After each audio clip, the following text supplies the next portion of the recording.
Back in the day, the animated movie landscape was dominated by the likes of Disney, Pixar, and DreamWorks, but in the past few years, a new underdog has risen to become the biggest challenge those studios have faced in years: Sony Animation. Not only has the production house created some of the most visually stunning animated films the medium has seen, but they've also gifted us with some incredible villains.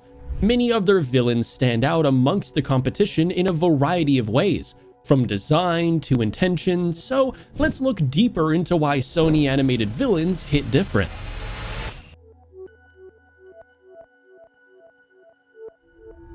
It seems appropriate to first take a look at the film that arguably put Sony Animation on the map, Spider-Man Into the Spider-Verse. While not the first animated film to come from the studio, it did manage to be the first to win them an Oscar, and it's not hard to see why.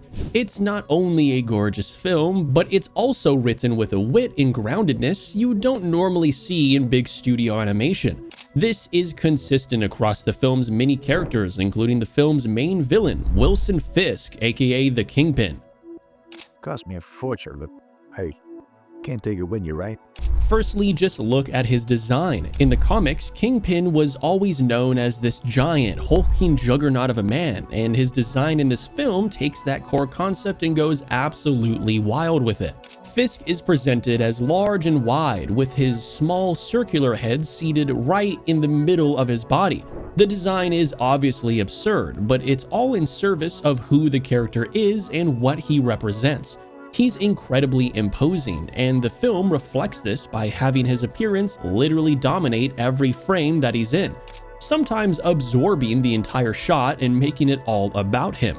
And when you look a little bit closer, you realize that he's the perfect antithesis to our hero, Miles. Miles is high energy, kinetic, always moving, learning and growing, but Fisk is an unmoving block of man, unwilling to be swayed physically or in his beliefs, as he more or less stays as the same character throughout the entire film. It's a perfect representation of the irresistible force versus the immovable object, which is expertly defined not just by his appearance, but his character as well. It can't be worth the risk. It's not always about my money, Spider-Man. While the Kingpin does have a very straightforward mob boss-like air to him, he's thankfully not written to be that flat. He's actually driven by tragedy, having lost both his wife and son, and will do anything to get them back. This leads to him building a particle collider in the hopes that he'll be able to defy the natural order and reach into another universe, another timeline, and extract another version of his wife and son for him to have.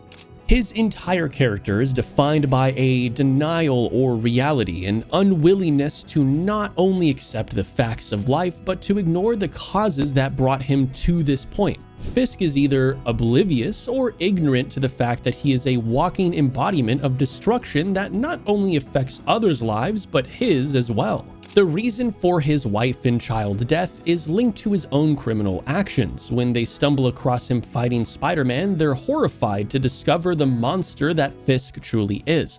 This causes them to flee and ultimately lose their lives in a car accident. Rather than grow introspective over this tragedy, Kingpin doubles down on his hatred for Spider-Man, shifting the blame of their demise to him because it fits his narrative.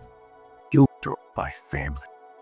After all, he's working tirelessly to bring his wife and child back, even going so far as to incinerate entire realities, including his own.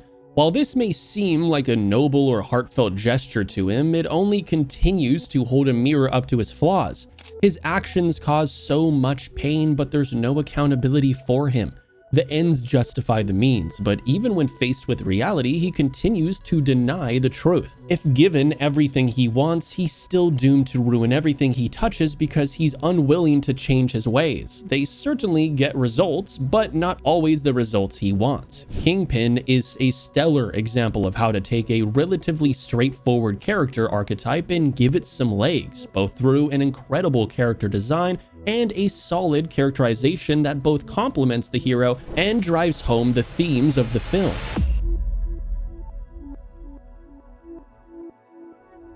While Kingpin proves to be a solid foil for Miles in the first film, the Spider-Verse film series would manage to craft a villain in the sequel that represented the consequences of the hero's actions with the Spot. In the comics, the Spot is often treated as a joke character, despite the fact that he has the potential to be an otherworldly threat. Across the Spider-Verse does a solid job at capturing that core idea, but takes it a little bit farther to not only craft an entertaining villain, but an undeniable force with huge ramifications for the character going forward. Just make a hole, grab the money.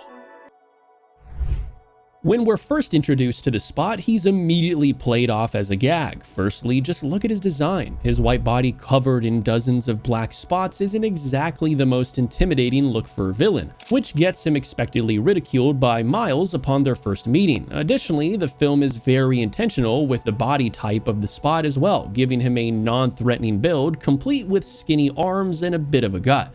This is to further heighten the joke aspects of the character, but in a way, it also hints towards what we come to expect from a future showdown with Spider-Man. Where Kingpin was a living brick wall that needed to be run through, the Spot is most likely a threat that will need to be defeated through means other than the physical.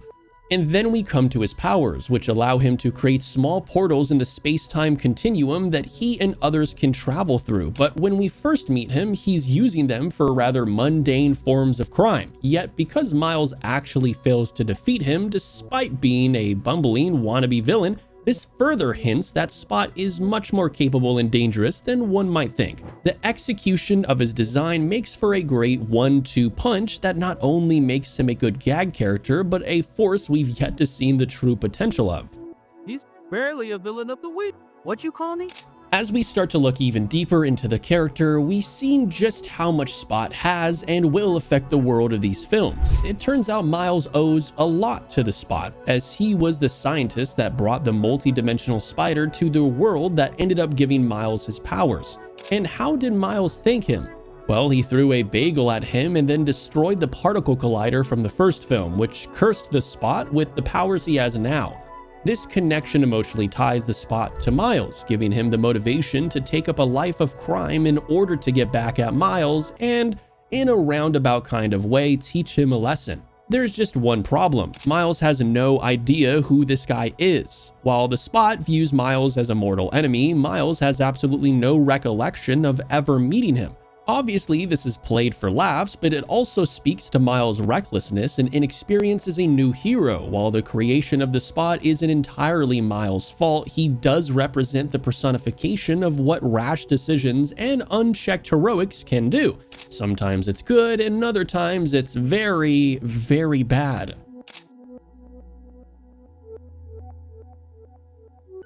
Because the Spot is shunned and dejected from his friends, family, and society because of how he looks, his only perceived purpose is to be the nemesis of Miles. While Miles doesn't reciprocate the same feelings, this drives the misbegotten villain to become even angrier, quickly switching from just being a goofy villain to an almost eldritch horror. His animations become darker and more erratic as he slowly starts to evolve into more of a monster than a man. It becomes clear that his powers are linked to his instability, further driving home the idea that punching and kicking isn't the way all problems can be solved. While a finale involving this character has yet to be seen, he still represents the idea that small cruelties, no matter how insignificant they may seem, can spiral into absolute catastrophe when one approaches a situation trying to be a hero rather than trying to be a fellow human.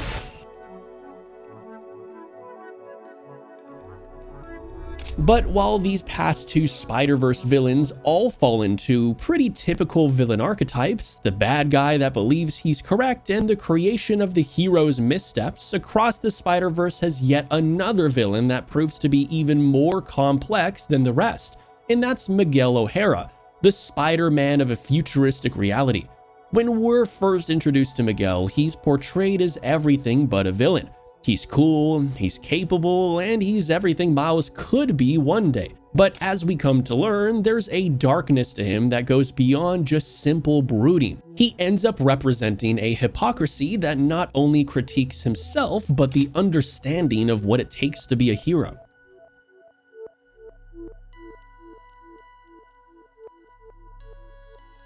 The design of the Spider-Man further drives home the idea that he is perhaps the most capable out of all the variants across the multiverse. He's noticeably much bigger and physically imposing compared to the more leaner, slicker builds of Miles and Peter Parker. This is an easy message to the audience that he's not only capable but in control. After all, he does lead an entire coalition of multiversal Spider-Men, and his position is validated based on his actions. He's also a lot more physical than the other Spider-Men we've seen, moving in an almost animalistic sort of way, hinting that there's an unbridled rage boiling underneath that threatens to come to the surface. It's a cool characterization, but one that also does ample work at separating Miguel from the other Spider-Men, further hinting that there's more to the character that doesn't exactly scream heroic. What truly defines Miguel and what puts him into conflict with Miles is his belief in canon events. These are moments of trauma that intrinsically link all Spider-Men to one another. In Miguel's mind, it's these moments that allow them to be heroes because they've experienced true suffering. They now have the capacity to be a hero. This separates Miles from the rest of the Spider People, as Miles has yet to experience a canon event that Miguel deems worthy. To top it off, Miles represents an anomaly in Miguel's beliefs, as he was also created by a super spider that wasn't meant for him. This causes him to turn on Miles, as he believes that suffering is linked to truly being a Spider-Man, even trying to prevent Miles from saving his dad from a fate Miles briefly glimpsed. But this also arises the defining trait of Miguel that makes him a stellar villain, his hypocrisy.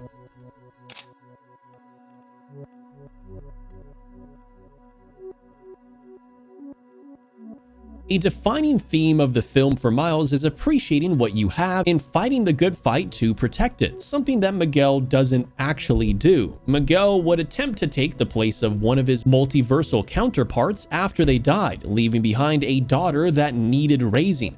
Keep in mind, this was not the life that was intended for Miguel, otherwise he would have had it in his own universe. His presence in this other universe led to the meltdown and complete destruction of it, which sparks Miguel's ironclad belief that everything and everyone needs to remain on the paths they were given. This is why he views Miles as a danger, because he was never meant to be a hero in the first place. Of course, that only applies to Miguel's unwavering stance on fate and destiny, something Miles has continued to defy without an entire universe melting down. He hates Miles for going against the system, despite the fact that otherworldly forces out of his control were the ones that are to blame for this, not Miles. But Miguel refuses to accept individualism and happenstance, leading him to grow cruel and authoritative. He isn't wrong that actions have consequences, but he is wrong about the finality of fate. If a Spider-Man has the ability to save the life, he must do what he can to save it, but Miguel is stuck in this belief that suffering is necessary to be a hero because it's all he knows. You're just a kid. Has no idea what he's doing. But Spider-Man doesn't get to claim all the great Sony villains, as the Mitchells vs. the Machines also have their own standout antagonist that is both entertaining, threatening, and truthfully understandable. This is PAL, an advanced AI built into a phone that would find herself discarded by its creator, which drives her to deem all of humanity unworthy of inhabiting Earth. The dangerous overreach of corporate power. PAL is one of those villains who sneaks up on you because the film spends so much time convincing you she's harmless. When we first meet her, PAL isn't framed as a looming threat or a shadowy mastermind. She's literally just a phone. Calm voice, friendly interface, gentle affirmations. She talks the way real tech talks to us every day, which is exactly why she works so well. There's nothing exaggerated or operatic about her introduction, and that normalcy is the trap. The movie slowly lets you realize that PAL's problem isn't that she's manufactured to be evil, but that she's threatened by the prospect of obsolescence. She was designed to be helpful, to be liked, to be integrated into people's lives, and the moment she's replaced by the next model, she spirals. What makes Pal effective is that her motivation isn't domination for domination's sake, it's rejection. Her creator, Mark Bowman, tosses her aside in a move that's to be expected with all technology. Eventually, something is going to come along that seems as bigger, better, and more deserving of your time and attention. But from Pal's perspective, it's a betrayal that defines her entire worldview. That emotional core grounds everything that follows, even when the plot escalates into absurd robot apocalypse territory.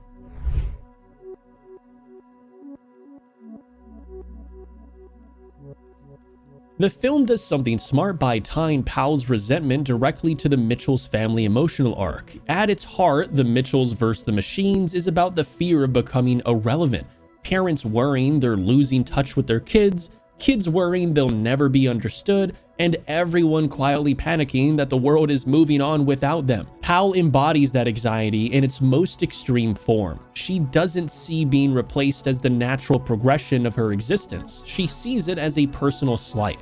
When she tells Mark that all she wanted was to be his friend, it lands because the movie has already shown us how lonely that kind of attachment can be. Pal wasn't built to evolve emotionally, so when she's discarded, she freezes in that moment of hurt and builds an entire global takeover around it. The humor never undercuts this idea. If anything, it makes it more uncomfortable.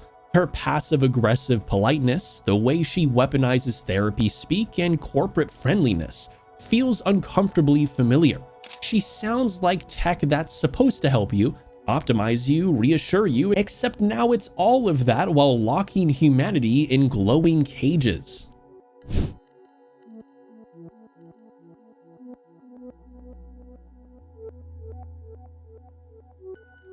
What keeps Pal from feeling like a stock evil AI is that she isn't cold or logical in the traditional sci-fi sense. She's impulsive, petty, and deeply emotional. Her plan to capture humanity and replace them with robots isn't about efficiency or progress, it's about control. Humans rejected her, so she removes humans from the equation entirely. That's a very human reaction, which is part of the joke and part of the point.